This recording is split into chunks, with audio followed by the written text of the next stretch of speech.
get to your one Bitcoin and hold the line. I don't care what anyone says. I've been trying to tell you for months that they will do anything that they have to in order to get your Bitcoin, including the last resort of just paying you $1 million for it. Because this is the scarcest, hardest asset humanity has ever seen. And this is what you do, right? If I want to come and take the hardest asset humanity has ever seen, I'm going to do whatever it takes, and that's going to involve dumping the markets at the right time. That's going to involve with restricting flows at the right time, etc., to make people panic into selling. And that's what's going on right now. This war is more important than any war for oil that we've ever had. This is a war for the control of the scarcest asset humanity has ever seen, and the ETFs are ripping through it. The ETFs now hold 836,347 Bitcoin. That's an increase of 217,347 Bitcoin since the launch. There's been 46 trading days. That is an increase on the average Bitcoin per day over those trading days. And we're now sitting at 4,725 Bitcoin per day, up from last week's total average of 4,438 Bitcoin, which means we've made an increase. The ETFs have been increasing on average, buying 287 Bitcoin a day. At today's market value of 68,000, that's $321 million a day. That is $20 million a day more than what they were buying for the total average as of last week. And you're allowing them to rip your Bitcoin away, and they're now buying 4,725 Bitcoin per day, right? Oh, the market went down. Oh, over the weekend. How many times have I tried to tell you this? The weekends are now irrelevant. Ignore everything that happens over the weekend. You know, one of the things in real estate, when I was in real estate, one of the things you learn is that a part of the reason why there's a lot of wealthy people in real estate is that they just can't sell their property fast enough.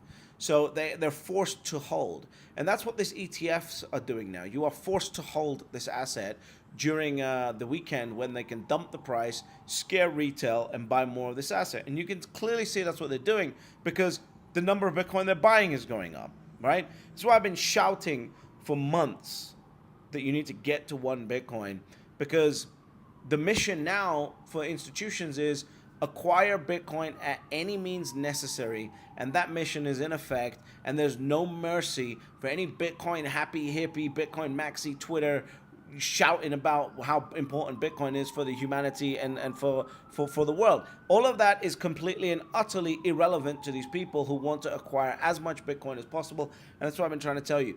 And people are now trying to talk about dumb fuck shit, price models and borrowing against Bitcoin and oh, we're going to see a local top here and all this other stuff. All of those people proclaiming all these things, it's going to go out the window as soon as your inflows start again.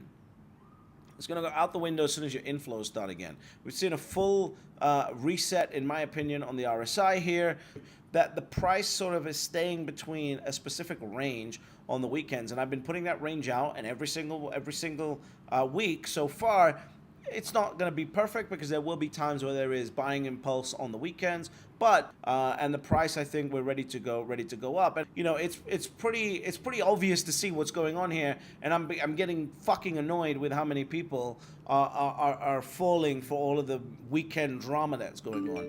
If you're Friday evening, you turn off the markets, you go live your life. You got one life to live. There's 21 million Bitcoin. Your life is rarer than Bitcoin. You go live your life. You come back on Sunday evening at 5 p.m. and more than likely, the price is going to be exactly within the ranges that I put out there. I've been having a couple of conversations about how institutions are coordinating the purchasing of this Bitcoin. I want you to subscribe to the channel for that, because it's really important to understand this game has changed. This game is no longer, your people on YouTube, on Twitter, etc. These are institutions buying now, and they're buying in a very, very specific way. And the conversations that I've had with people who have advisors has been quite revealing. So please subscribe to the channel. But ultimately, there are always only 3 rules to Bitcoin. Step number 1, you buy Bitcoin. Step number 2, shut the fuck up. And step number 3, you get fabulously wealthy.